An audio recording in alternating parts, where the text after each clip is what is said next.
NBA 2K Next Gen was a huge flop, and they had some decent ideas, but the execution overall was just horrible. Now, off rip, if you had an Xbox, you probably hated every single minute you played on the game. Now, this is just an example, but if you had an Xbox Series X and a couple of your boys had the Series S, you could not play ProAm games together. Now, you could get away with it sometimes, but the chances of you getting consistent games are likely to none. Another thing about ProAm that made no sense to me is why would you take ranked matchmaking out of the game? If you guys do remember, they added League Night, which was like every Friday. It was going to be a weekly thing. They ended up taking it completely out after a couple of months. Now there's literally zero motivation to play Pro-Am, and I haven't even played in the past like 2 months. So unless you're in like a Pro-Am league like WR80BA, there is no point to play. The only options you currently have are private games and unranked matchmaking. And like I said, if you have a Series X and some Series S's on your team, you can't get consistent games. Oh, and by the way, since I took rank completely out, you get no rewards and you also get no rep on top of that. I just never understood why taking ranked matchmaking would even cross their minds in the first place. So obviously the first thing I want to see back is ranked matchmaking in Pro-Am. And I don't want it as an event either. I want to be able to just hop on the game whenever I got a squad online and just run it. We shouldn't have to wait till Friday or whenever they had League Night. I don't really remember, but I'm pretty sure it was on Fridays, and you only got like a certain hour limit on when you could play. 2K, that's such an easy fix.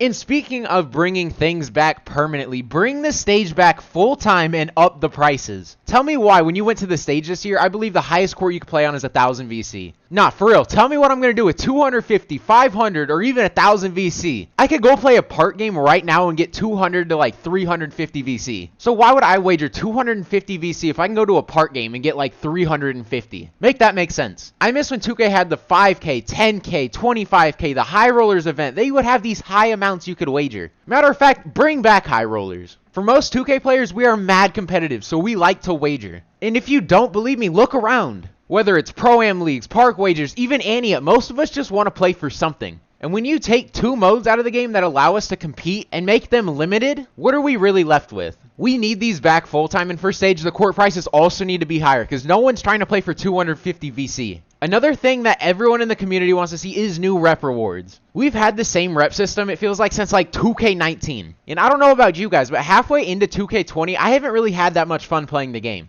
It feels like we've been playing the same thing for years now, and if 2K wants to get the community riled up again and everyone hop on the game again, give us something new to grind for. Now, I don't know exactly what it would be, but remember how cool it was in NBA 2K17 when you got a jetpack and you could fly around? Or when you hit Legend in 2K, you could buy a freaking tiger and have it follow you everywhere you go? I don't even know what they can add at this point, but 2K, be innovative. And although those ideas were cool in the past, introducing them again won't hit the same. 2K, like I said, be innovative. Honestly, they could add animals again as like an early rep reward. It'll be a cool cosmetic, but I feel like if you hit Legend, not only should you unlock something cool like a jetpack or a tiger, but also something that helps you in-game as well. Kind of like how they give you the 10 extra badges per category right now. Add something like that, just change it up a little bit, everyone will be happy. Those Legend rewards right there were dope and actually gave you some motivation and wanting to grind for something. But what did they do in NBA 2K21 Next Gen, do you ask? They gave you a portal where you get to travel around the entire city. But guess what? You literally have that ability once you hit All-Star. 2K completely missed on this one. Also, the levels of progression have been the exact same since 2K15. You always start off as a rookie, then pro to all-star, and now they introduce like superstar and elite to legend. It's time for a change. When you grind for the same thing every single year, things start to get repetitive. 2K, I don't know how you don't see this. Like, I'm really convinced 2K wakes up, they just copy and paste, and they think the game's fine. We've seen it with NBA 2K19 and 2K20's parks. We've seen it with the rep system and rep rewards every single year, year in and year out. Like, am I the only one seeing this? This is an easy fix. Just call it something different. I'm getting mad tired of seeing the same thing every single year, and you have to hit pro, all-star. Like, come on, it's getting so excessive.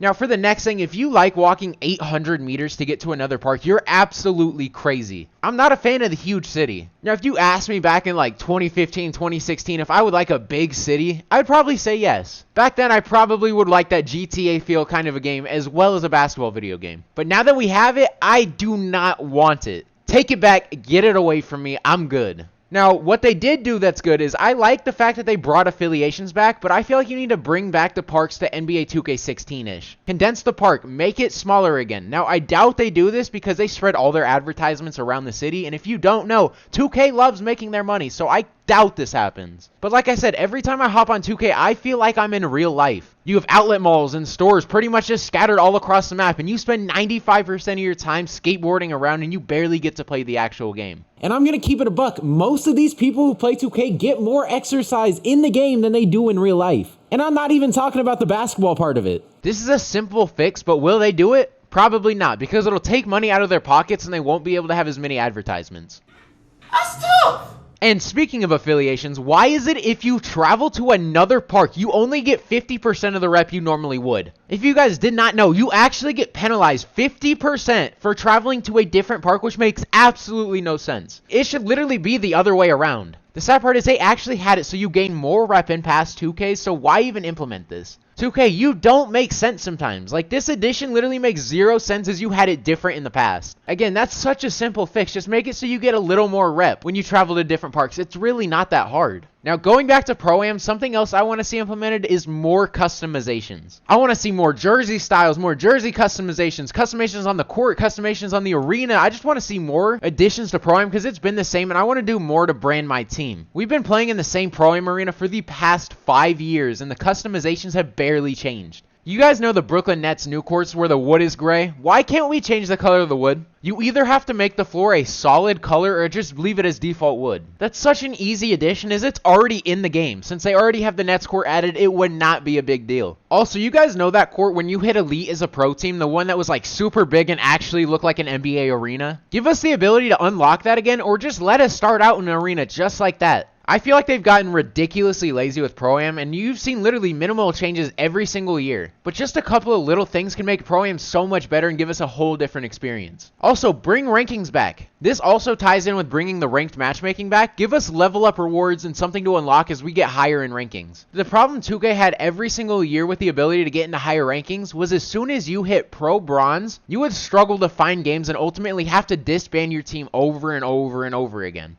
Over the past couple years, I've had to disband over 100 teams, and most of these teams were Pro Bronze or higher. But due to us not being able to find consistent games, we were left with no choice but to disband. But if you fix that problem and allow us to level up and rank our teams, I'm telling you, the ProAm community will be popping again. Now to wrap it up, I'm going to touch up on some of the gameplay issues. 2K, what were we thinking with this dribbling system? No matter where you play, whether that's the park, ProAm, Play Now, all anybody does is curry slide, go between the legs, and sometimes they'll do that little quick behind the back just to get up the court. You can't really combo up and everyone plays the exact same, and what's the fun in that? I'm not trying to see someone curry slide behind a screen for 20 seconds and come posterize my center every single play. Add more dribble moves. It's not that hard. And to tag along with that, defense is absolutely crucial this year. This isn't even my main concern about defense, but tell me why I rock Hall of Fame interceptor every single year on a lockdown who was 99 steal, and when the ball gets thrown straight at my face, it hits me in both of my hands and I'm still dropping it. Make that make sense, 2K. That's something that should have been addressed in like 2K18 when it was completely broken, and here we are in 2K21 with the exact same issue. I'm sick of dropping wide open passes. Like, who do I look like, Nelson Aguilar?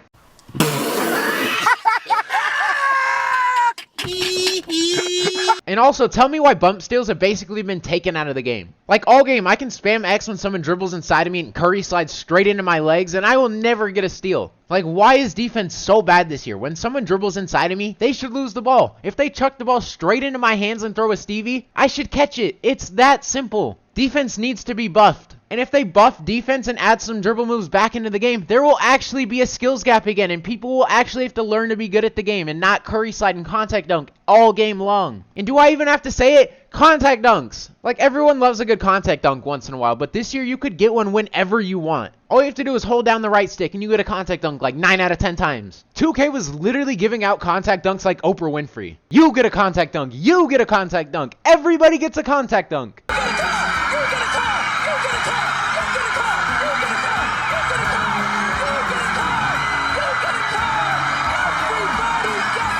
This is just an example, but I used to play ProAm a lot when the game first dropped, and if a lockdown got beat and someone came to rotate and help on the drive, the person who would help would always get dunked on like 95% of the time. You might as well not even help at that point because you literally already know what's going to happen. Don't get me wrong, I love dunking on people, but if I hop on a park game right now, I swear to you, there will be at least 6 to 8 contact dunks in that one game. I just want a game with the skills gap again, and fixing dribbling and contact dunks would be a great start, along with buffing the defense as well, because that is also a really important part, because defense is so crucial this year. Now, the last thing I'm going to touch on is build variety. I hate loading up and seeing everyone is a 6-7 power forward. Like, I just want to see variety in builds again. I miss seeing builds I've never seen before. Like when you load into a park and you see a 3-level 2-way, whatever. Like, it's great seeing different builds and you wonder how they make them. Nowadays, all you see is power forward, offensive threats, scoring machines, no variety at all. Now, did I make a 6-7? Maybe. But you know, we're not going to talk about that. Now, they actually made some progress with this build system, but if you made a power forward, you're literally LeBron James with Steph Curry's jump shot. Power forwards just don't make sense. They have great attributes, great badges. Like, if you make a power forward, you literally have the best build in the game off rip. Now, these just scratch the surface of some of the things I'd like to see in the game, and honestly, I feel like I'm not even asking for too much. These are honestly some of the basic things I want to see. I could honestly make a second video on all the other things I want to see, and honestly, if this video gets the support, I will do that as well. Let me know what you guys want to see in NBA 2K22. What additions do you guys want to see, and why?